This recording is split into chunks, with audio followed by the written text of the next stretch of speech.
All right. First off, thank you, man. I really appreciate you coming, man. Of course, man. So why don't you just introduce yourself, and then just maybe talk a little bit about who you are, how you got here in this city of Seattle, and like maybe what you do for a living. Right. So my name is Ayo Ogunride, aka Ayo Dot. Lived in Seattle for probably about 20 years or so. I moved here in my mid-teens. I'm a musician. That's my sort of like my side little hustle that I do. But daytime, I work a corporate job. I work as a product manager for a chemical manufacturing distribution company out here in Seattle. So that's my little bio. Nice. So when you say that you moved here, where are you coming from? And then what's it like? I guess I would say, like, what was it like, maybe where you were before, and what's it like being here? So I moved from Nigeria in my mid to late teens. Definitely a contrast. So I guess the biggest thing you notice is everybody looks like you back there. It's very warm. I'm talking about more so from the people. The people are very warm, very inviting. Speaking of warm and inviting, I actually went last year with a couple of friends. Their first time out there, probably 9, 10 friends, and for them it was sort of an eye opener, like. Because sort of the way the media spins things, like it's Africa, right. Especially Nigerians. It's all bad. Yeah. Nigerians have a bad rap, and I think for them it was just an eye opener, and it was a fantastic experience for them. So Nigeria is very open and warm and inviting, and you never feel like an afterthought there as a black man, right? Because everybody is sort of in the same grind as you are. If you're taken out of a situation where you want to be involved in, it's not because of your race. You know what I'm saying? Right. And even if you come in as a foreigner, it's just very open and inviting. Maybe too much so, but I don't think it's a bad thing. Right. But yeah, it's just warm and loving people, man. Yeah. So then, like, when you got here, did you feel like that was the same thing here, or was it a little bit different? Maybe a little bit of both? You get a mixed bag here, right? Okay. Try not to put everybody in the same bucket. For one, back home, you don't get ostracized because of the way you look. Sure. Right. But here you come here and you get a mixed bag of both. You get people that open up to you and embrace you, and want to get to know you, and they're curious, and then you get just a plain old ignorant, just right out the gate. Sure. There's monkeys, and you live in the huts. Right. So yeah, it's kind of a mix. So did you actually go to school out here at some point? I did, yeah. I went to college out here. Okay. Went to Washington State, go Cougs. Okay. I know. How was that experience? This is a small town out there. That was different. Going to WSU, obviously Nigeria, Seattle, and then Seattle to WSU. That was a bit of a shock to the system because it's just all wheat and it's just countryside. And but again, my experience there was mostly positive. I would say there were obviously isolated situations where people kind of spew off stuff that is just not, I guess, not okay, right? But for the most part, my experience was good. There were other Africans there, black people there that I could interact with and kind of helped sort of make it feel a little bit more like home.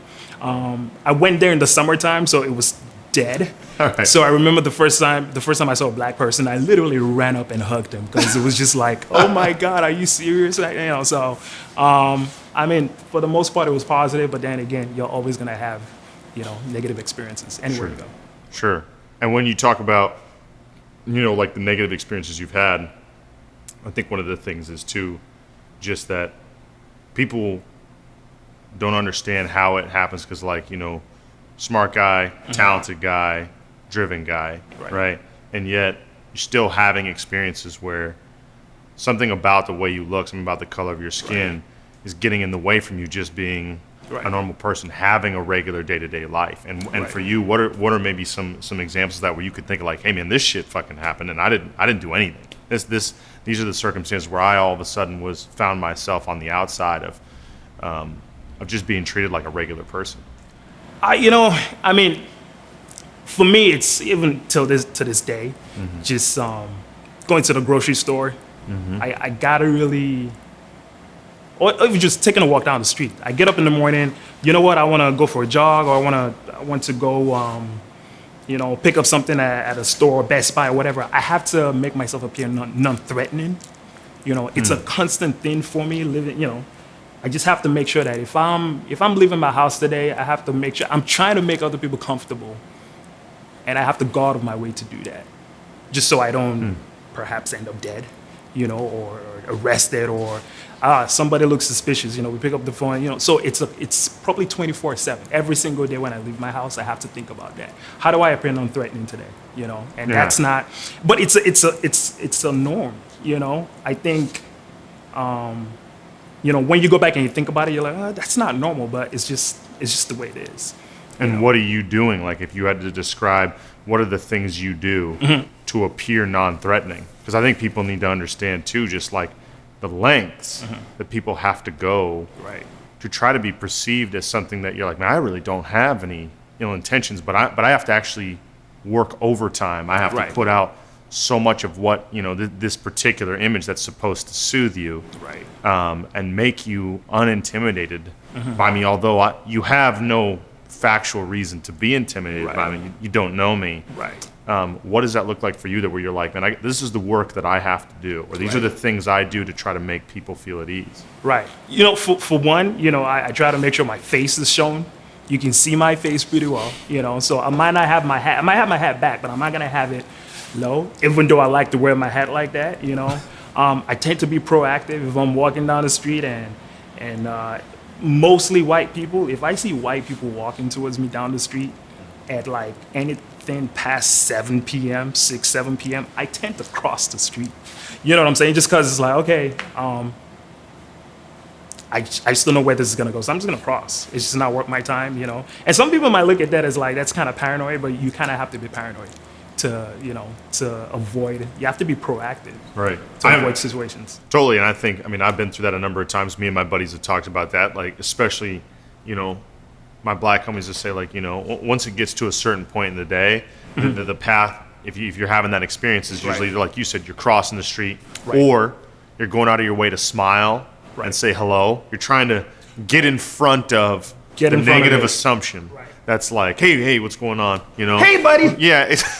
You kind of have to. Right. So. Yeah, and so, thinking about that, like the other thing that I think is just fascinating is you're an artist. You've been performing in the Seattle area for how long?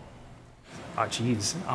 Probably 10 years or so. Wow. Yeah. Okay. On and off. Wow. Obviously, I have a 9 to 5, but music is a big passion for me. That's what I enjoy doing. Right. But yeah, about maybe a little over 10 years. Okay. Yeah. And so like, with your music and with your art, what does that mean to you? Why do it for 10 years, and what's the passion behind that work, and what is your hope for your music? Right.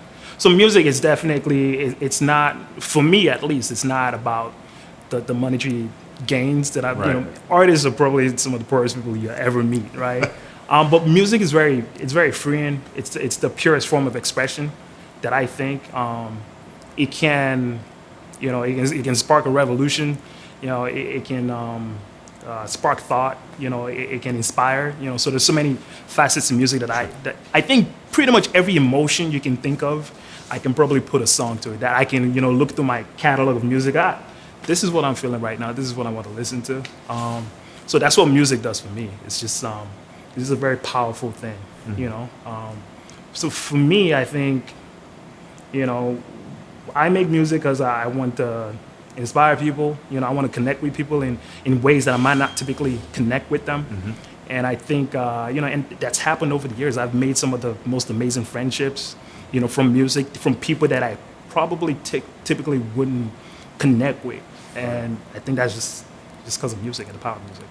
Yeah, and I think one of the things about it, and that's kind of why it's so nice to have you, is that I think music is one of those few things where you probably have had this experience. I'm not someone who has that artistic talent, but I do know one of the weird things about music is it kind of bypasses your defense mechanisms. Like you hear a song and somehow it has that weird ability to kind of cut through the bullshit, and all of a sudden you really hear a story, or you really feel a thing. Whether that's a song by Etta James, and next thing you know you're weeping to it's a song by Linda Ronstadt, or it's to get as weird as it doesn't really matter where you go. You just find that, like you said, the emotions and everything. And one of the realest things about music is that it's universal. Right. There's not a culture on the planet that doesn't have a form of music. Right. There's not a group of people who don't resonate with some sort of sound of music, even though it may be different Right. from Africa to Asia to South America to North America. You're always going to find this kind of reflected. And I think the unique thing is that you've been doing music in an area where it's predominantly white people. And the music that you do, or at least the style of music you do, is how would you characterize it? Would you call it rap? Would you call it some sort of like fusion or an alternative? Right. What would you say It's your music is? it's definitely a little bit more fusion. It's kind of morphed over the years. You know, it's sort of gone through a metamorphosis, so to speak. But it's a fusion of like, obviously hip hop is sort of like the baseline, The undergirder, yeah, sure, you sure. know. But it's got a lot of rock and roll, some soul to it. Right. So it's a nice little mix. But you know, I have a band that have very very eclectic music tastes, and that sort of all, you know, comes together when we get together to like make music. So, Right. Yeah. Roll dice, snake eyes, yeah, you walk a fine line, dark ones deep, so you might be getting shot-eye. Bite to the good times, notice in the drive-by, shots to your body, resurrection of your mind's eye. Hands up, don't shoot, yeah, I got my hoodie low. Yea, do I walk through the valley of the terror, don't pray my soul to keep, cause the devil trying to hold me down.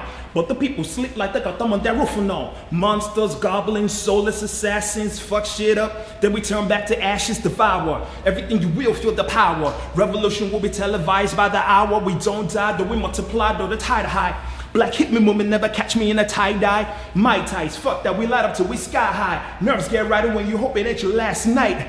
I feed y'all with dopeness and no fillers. Wash you down with a little bit of the hard liquor. What's for dinner? A little slice of truth, but one man's truth is another man's poison. Enough to kill off Belle Biff DeVoe. Kicking the door, waving the fofo. Get on your knees, bitch, hit the damn floor. But before I could proceed, double tap to the dome, check it. The darker the black, the quicker the try to the picture. Hustlers and killers, watch out, they're coming to get you.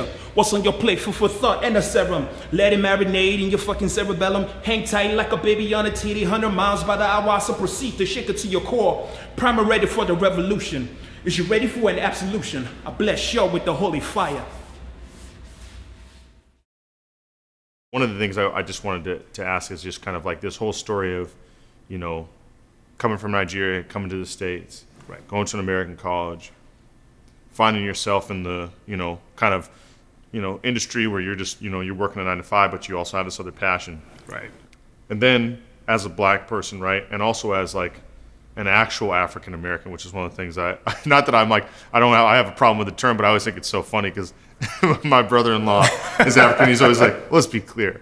He's like, in genetics, you're African American, but you've never been to Africa. I hadn't been to Africa till last year. I went to South Africa, right, for the first time that I'd ever been there, right? So it's like my experience of Africa and African culture is so profoundly limited. Right. And then I think it's interesting that there is also a population here of people that are African that have immigrated.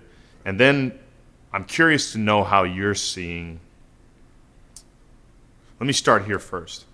I'm curious how you see the black tradition in America, the tradition of civil rights and the tradition of like whether that's Jim Crow in the South or slavery, how you experience that or how you see that. Right. So I'll start from perception from being in Nigeria, living in Nigeria, Sure. and looking sort of over here. And you know, we had glimpses of what it was. You know, we watched Roots, right? It was, Right, you know, Alex right. Haley. It was Yep. a huge movie in Nigeria, right? So we knew what it was, but I think perception, most Nigerians, I don't want to speak for Africans because Africa is a huge Right? continent, right? Yep. Just like black Remember folks here that. in the U.S. You know, so the perception is that, okay, well, you know, yeah, that was bad and it happened, but it happened a long time ago, so things are different now. That's a perception most Nigerians have, you know, sort of looking from the outside in. And then when you come here and you sort of see everything that's transpired, you know, the protests and the peaceful demonstrations and all the way from Martin Luther King to Malcolm X to, you know, just current times. And it's just kind of like, how is this still happening? Like, it kind of breaks your brain just thinking about, you know, coming to this point, 2020, and we're still having the same conversations that we've been having for, you know, 200 and, you know, something odd years. So Sure. it's crazy. So I don't know. I think right now it is. There's some hope and there's a glimmer of hope that we may be at a point where there might be we're like on the cusp of something. I don't know what it is. It could all fizzle out. Who knows? But it's definitely, there's a different energy. There's a different vibe to it. Even a year ago, you couldn't say Black Lives Matter without people looking at you like, whoa, he's one of those guys. And now it's. I don't want to say it's mainstream, but it's probably a little bit more mainstream than it was 6 months ago. Yeah. So definitely there's something going on, and hopefully, as a people, we can capitalize on that as a country. Both white and black that truly do want change can sort of like leech onto that and try to make something positive happen. So, right. Yeah. Now, this is the second part of that question. Now, when you look at something like, say, you take the last 6 months, right, and we're looking at like Ahmaud Arbery, and you're looking at the resurgence of Breonna Taylor, and now you got Elijah McClain, that young boy, and a musician, right? And then you have obviously George Floyd being kind of the crux of this kind of uprising. What was that moment like for you, and where do you? I guess I want to know like how you felt in that week. It was crushing, man, because it's the same thing over and over again, right? It's not, Eric Garner. Yeah, I mean, right. The names are long. The list is long. Philando Castile. We can have a full rap sheet here of just people that have just been killed constantly. So, and I keep thinking, you don't get numb to it, because I think it's hard looking and watching, the news and people that look just like you getting gunned down, over a pack of cigarettes, extrajudicial killings. It just makes you angry, it hurts, I cried a few times, so yeah, so with that anger though, you have to channel it in a way that you can do something constructive with it, and I think that's kind of where we are, and hopefully I answer that question, but but I think it was mostly a lot of anger, despair. Like, how long are we gonna keep dealing with this shit? Because I can guarantee you this isn't the last. Just the facts, the reality of it. Because we're having those conversations now, but systemic racism is still a thing. They're making it. It's legal to do everything they're doing right now, whether we like it or not. So they're always going to hide behind the law. Is Breonna Taylor's killer going to be, arrested and persecuted to the fullest extent of the law? I don't know, but because it's written into the law that he had the right to kick in the door without a warrant and shoot somebody. Right. So, and it's important to hear that, I think, because I think one of the things I've already noticed is, and you knew it would come, where all of a sudden people are going to get back to business as usual. Right. That's what the culture wants to do. That's what a capitalist environment wants to do. It wants to make the money again. And so this is not good for business. Right. So it's going to want to slowly shift to, as news agencies see ratings fall, they're going to change stories to try to draw more viewers. As newspapers get less purchases, as social media starts to whatever, it's going to try to change the tide. And the hard part is I think in the wake of that kind of big moment that came washing through, all us black people are still there in the wake. Like, hey man, we're still out here swimming. Yeah. And everyone can take that boat to shore and go live their life. And we're like, we're still out here. We still need this. Yeah. We still need help. You still need people to like jump in and engage. And I think maybe one of the last, got like just a couple more, but one more question I might ask you too is just like, out of this circumstance and out of this time, as just who you are, stripped of all the things that make us unique individuals, but just as a black man, what is the like hope that you have for the future? What would you want white people to know? What would you want them to do? If you could ask them something collectively, say you could speak to that race collectively, what would you be like? I mean, this is what I need you to know. This is what I hope you do. Right. I think right now, it just, for the people that truly do want to know and care, just empathy and asking why. Why are we where we are today?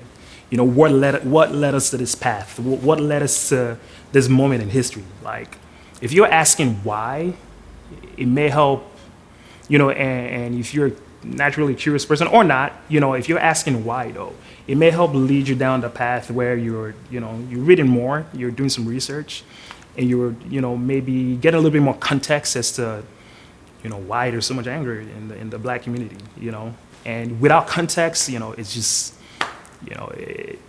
it won't matter. So you really got to ask why and have empathy.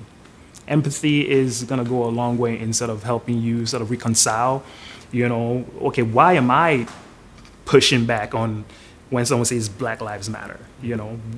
What is behind that? So empathy is going to go a long way. Awesome. Yeah. And then before we get out of here, I want to make sure I give you this opportunity, because I think one of the things is everybody has, I've just noticed this as we've done the interviews, everyone has like a unique thing unto them, and you don't have to, but I always want to say, like, if there's anything you as a person feels like you want to say or express, something that's just been on your mind or your heart or in your life, or something that you're like, man, I just wish I could say this thing, whatever it is, you know what I mean? Then like, I want to give you an opportunity to say whatever that could potentially be around this topic or anything in general. Just right. I would say, Black people, their fathers, their mothers, their brothers, sisters, they have goals, they have ambitions, they're in pursuit of happiness just like everybody else. Give them a chance, man. Don't presume or assume guilt before, sort of getting to maybe know them or understand where they're coming from. So I think just understanding that, Black people they're people, man. They're white people, but they're Black.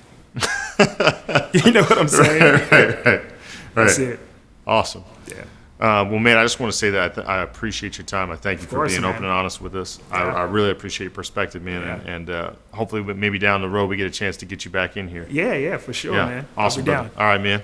Appreciate it, my man. Appreciate it. Yeah.